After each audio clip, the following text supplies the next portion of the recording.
অনুষ্ঠান হলো ছোট ছোট ছোট কোমলমতি শিশুরা, ছেলেমেয়েরা।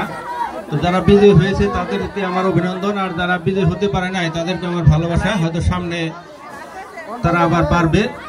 তো এই বিদ্যালয়ে আমি লেখাপড়া করেছি। তো আজকে দুইটা জিনিস বলবো, একটা খারাপ লাগা, একটা ভালো লাগা।